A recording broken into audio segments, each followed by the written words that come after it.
Dr. Bandler eloquently displays his talent for making the various complexities of his communication skills seem effortless in this remarkable demonstration.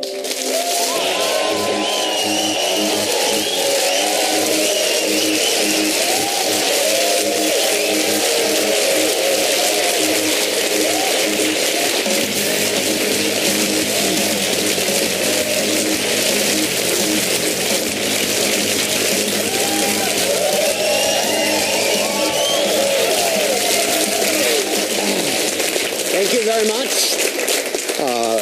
Welcome to Chaos Land. Today, we're going to do a couple of things. The first thing I wanted to do is to give you a little bit of history.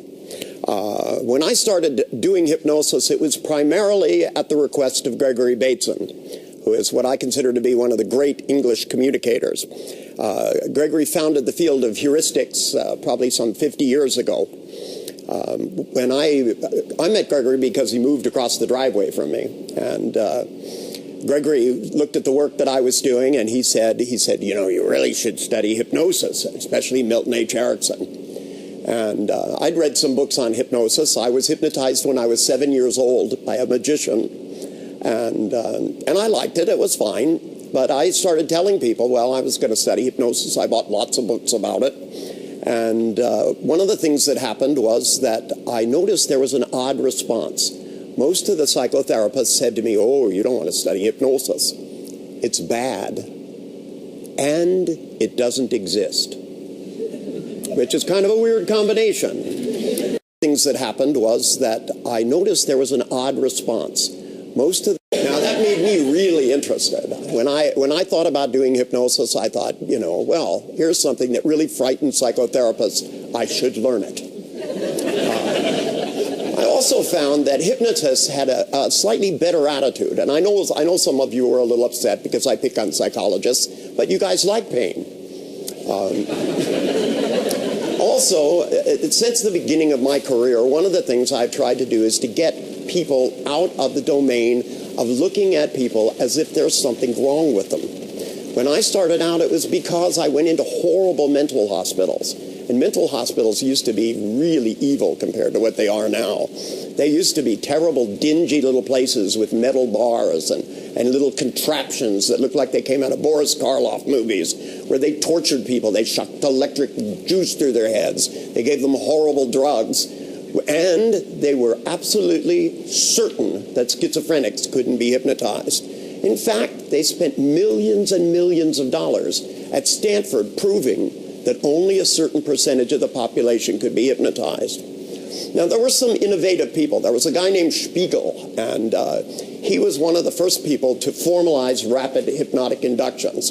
He had people roll their eyes back in their head and then close their eyes, and did it to measure who was hypnotizable and who wasn't.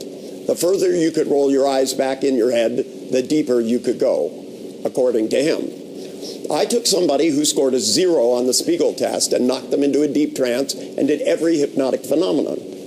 They used to say that in order for people to be hypnotized, it took hundreds, if not thousands of hours to learn to do deep trance. These are hypnotists saying this. This isn't even psychologists. Psychologists didn't believe that hypnosis was a valuable tool. They said it only treated the symptom.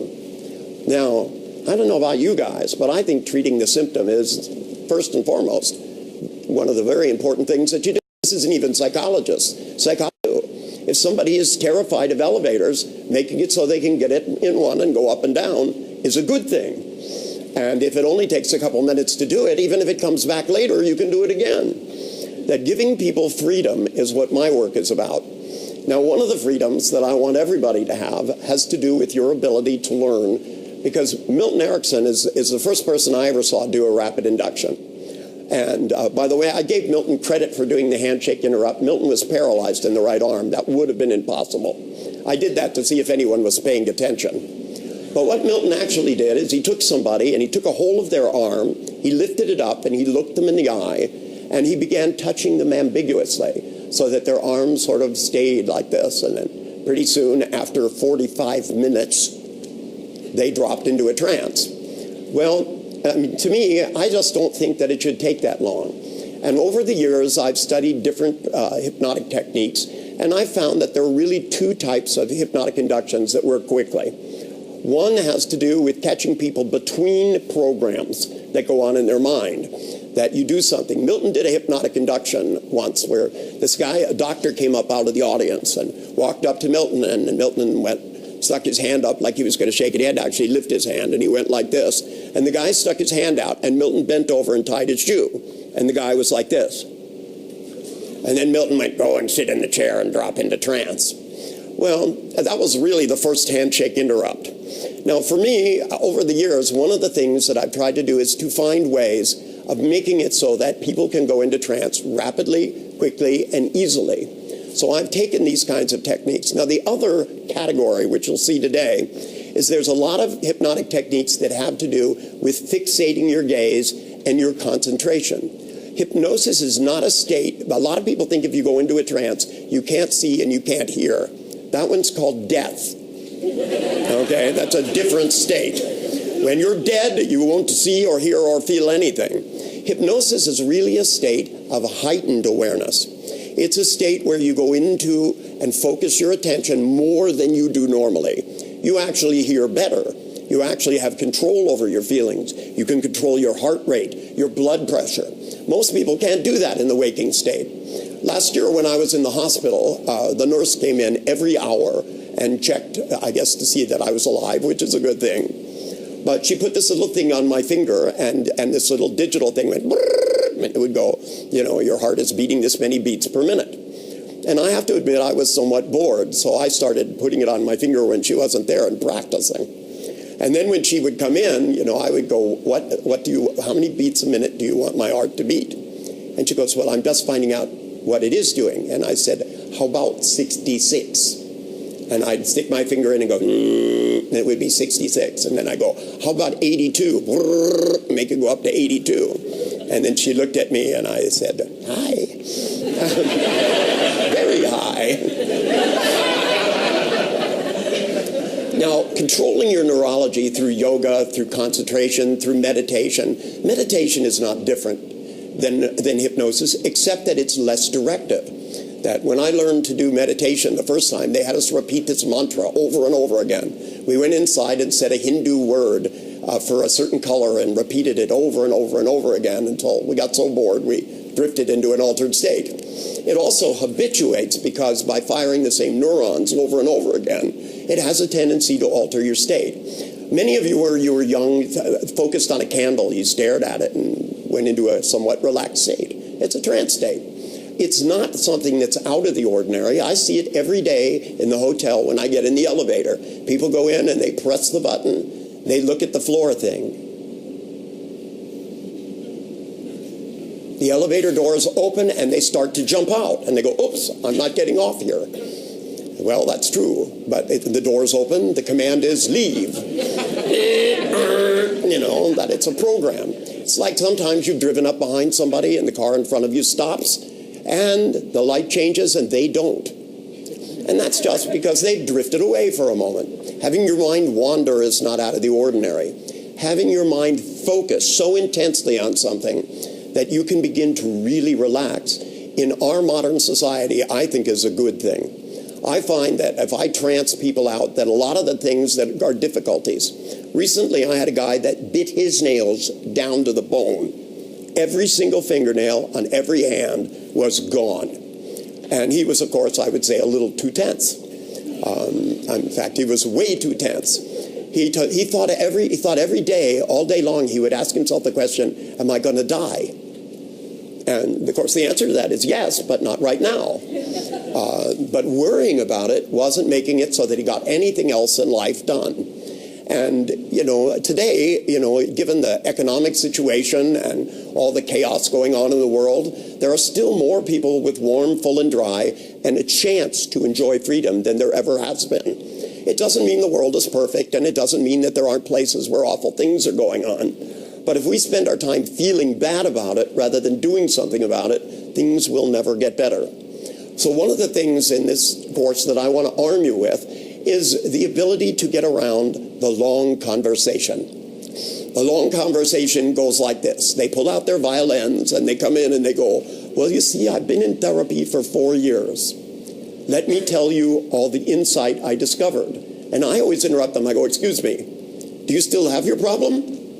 And they'll go, well, yes. And I go, then everything you're about to tell me is now of no interest. And they go, but I spend a lot of money on it. They go, I understand my problem. And it used to be that people believed if you understood your problems would change. And it's a nice idea. It just doesn't work. Lots of people understand how they got screwed up. And they're still just as screwed up as they were. But if you could get people out of their normal mode of thinking and put in some new ideas, it's pretty easy for people to do new things. I know in this audience here alone that some of you have had experiences that really only took a few moments, and things that have plagued you for years are not there. I see my favorite needle phobia back there. She's just smiling away. If I asked you to come down here and give me a shot, could you do it today? Yeah, because you have an experience which has changed everything. One of the things you have to do when people come to you is to convince them, and this is why I think rapid inductions are so important, that, and it saves a lot of time, that if you can do rapid inductions with people, no matter how much their beliefs are built up, that everything is going to be the same, and they're going to come in once a week and whine and for years and years and years, when you look at them and raise one eyebrow, and the next thing they know, they're sitting in a deep trance, that's the thing that will help you so that you get by lots of stuff, because you provide people with a convincing experience. Now, I wanted to start with one which is fairly common. Let's see, who have we got here? What's your name, sir? Arek. I beg your pardon? Arek. Eric? A-R-E-K. Would you come down here, please?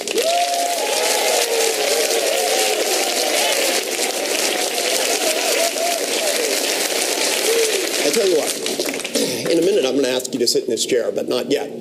Okay, now, one of the things that happened when Milton... Yeah, I know that. Look. You ever heard of Satan? He's afraid of me, too. It was, I went to Rome once to meet the Pope, and they told me no. I go, I just want to shake his hand.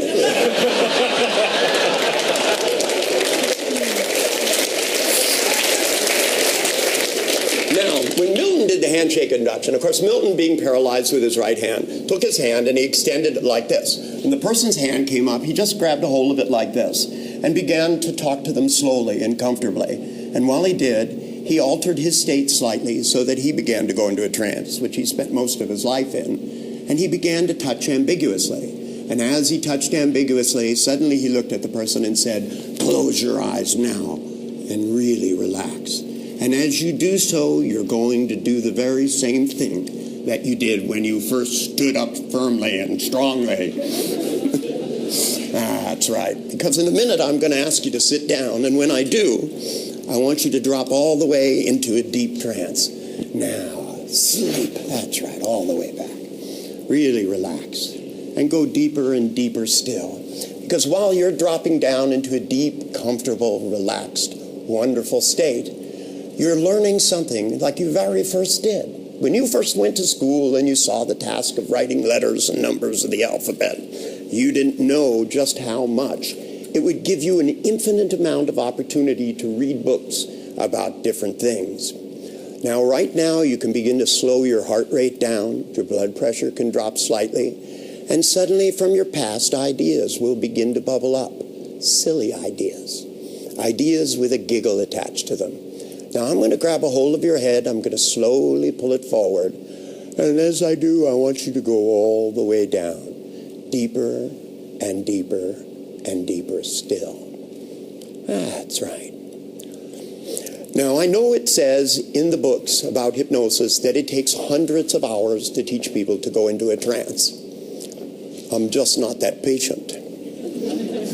And neither will you be. Because right now, while he drifts down deeper and deeper still, I'm going to reach over and I'm going to pick up his left arm and I'm not going to tell him to put it down any faster. Then he goes into a trance that's deep and comfortable, while only silly things from his past begin to emerge. things with a giggle attached to them, things that you maybe haven't thought about in years.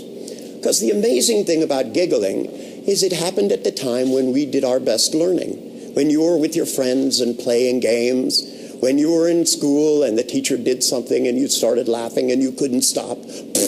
All that giggly stuff that was there was the foundation of what built you strengths later in life. Now, I know that you know more about you than I do, and that's a good thing, because I'm very critical. But I also know that things which bother you in the present may not in the future. Now, because one of the things that you can do as that hand goes down is begin to double that giggling. And double it again. That's right. And double it again. Till it seems so silly, and every time things seem silly, you're going to take this feeling, and by the time your hand touches your knee, things are going to seem totally hysterical. That's right. Now, while you keep that silly feeling, I want you to think of what the most serious problem in your life is. Because it's only through having a perspective that you get a chance to do things differently. Now, I know that it's important that we learn to make changes so that when I tell you to even go deeper and sleep, that's right, I'm very serious about it, because I know this is only the beginning of really drifting down into a much deeper and deeper state. Now, what's your name, dear? Patricia. Come here, dear. It's all right. Come on out here. See this chair right here? This one here is mine. Okay. Just sit for a spell, okay? Okay. Now, because one of the things that they kept telling me was that here they had people locked away in hospitals and they didn't know what to do with them. And yet they said, unless you had the same skills they had, you couldn't talk to them. Since their skills didn't work, it seemed to me that we needed new sets of skills. So I made up the term neuro-linguistic programming so that, because I knew they would have no idea. In those days, computers were in 4-story buildings. Floppy disks were this big. They were called RKO5s. Tape drives, the tape was this thick on them. They had flashing lights. They were more satisfying than a laptop that looks at you and goes, syntax error. You know, hard disk crash, that's my favorite one, because when it says that, I take it as a command. I'm just like that. Okay, dear. Now, somebody asked me yesterday, and they sent me a little note, and it said, we saw you do a nonverbal induction, and all you did was look at this person, and they went into a trance, and they said, can you teach me to do that? Who wrote me that note? I wrote it before you told us to do it, before you taught us how to do it. You wrote it before I told you how to do it? I wrote it the day before, but I didn't put it in the box until 2 days later. It was in my bag. Yeah. Okay. So you know how to do it perfectly now. Sort of. Sort of? What's your name, dear? Tanya. Tanya? Would you come down here, Tanya? Thank you.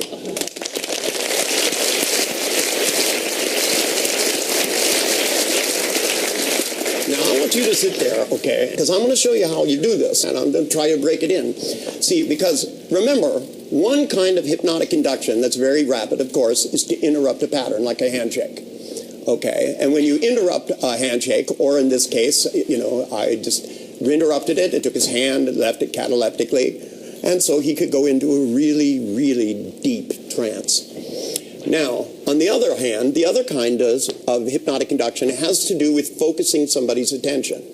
Now, you can have them stare at a candle, but I don't have one, so we'll have to hallucinate that. And rather than hallucinate that, all I'm going to ask you to do is just to look at me. Because I'm going to show you where deep trance is. Because I've discovered over the years that people learn very fast non-verbally. You ready?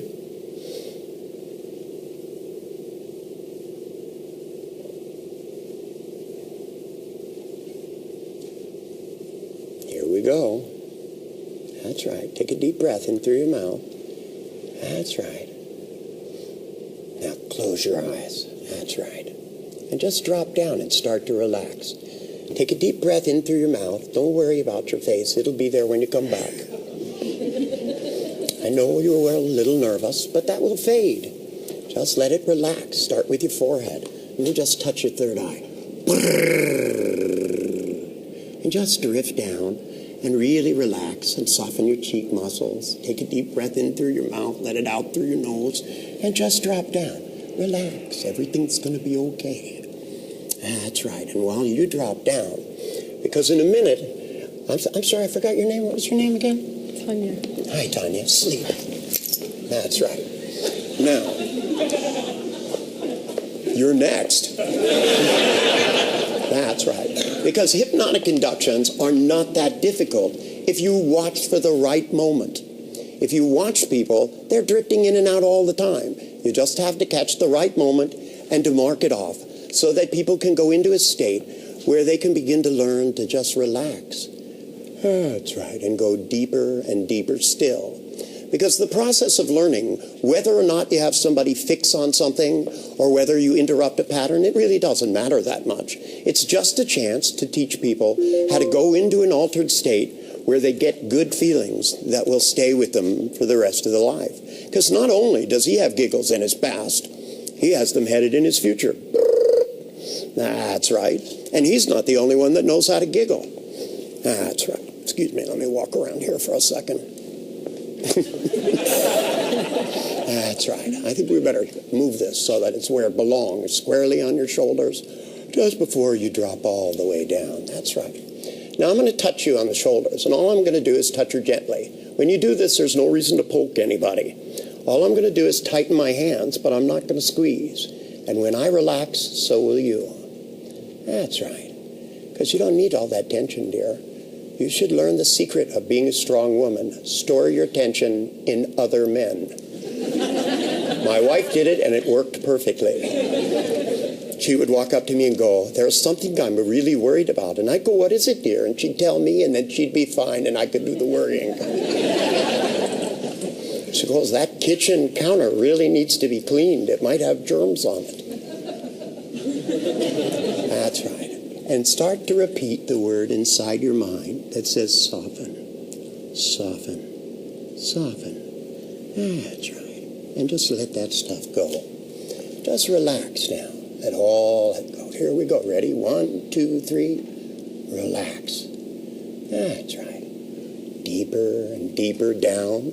Let yourself float down on the waves of time and change.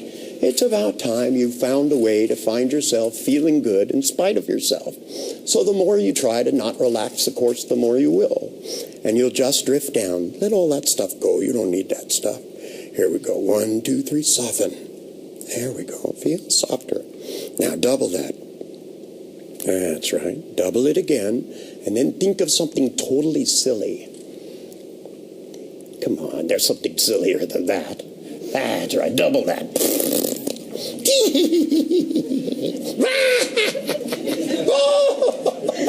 That's right. Now I'm going to pick up this arm just like this, and I'm not going to tell you to put it down any further than your face.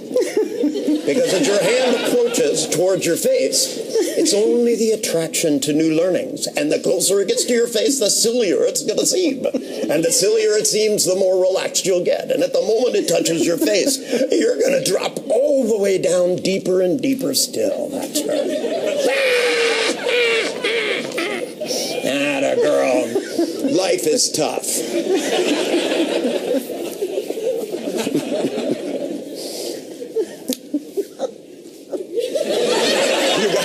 Look on your face is priceless. Oh no, he's coming back! Oh no! I feel like that old Saturday Night Live sketch. Please, Mr. Bill. Okay. What's your name, ma'am? Jocelyn. I beg your pardon? Jocelyn. Jocelyn? Jocelyn, yes. And? Teresa. Teresa. Jocelyn and Teresa, will you come down here, please?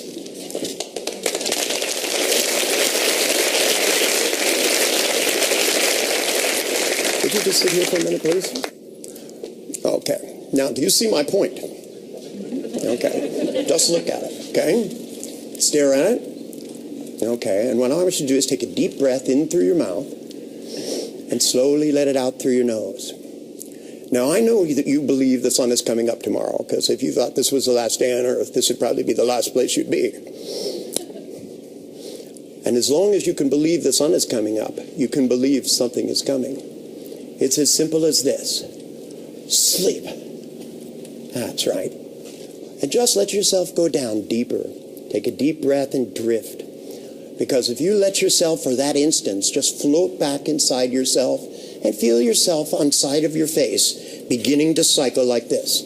Right around like that. Let your consciousness move. Because the thing that creates altered states is taking your consciousness and doing something with it that you don't normally do. Come here, dear.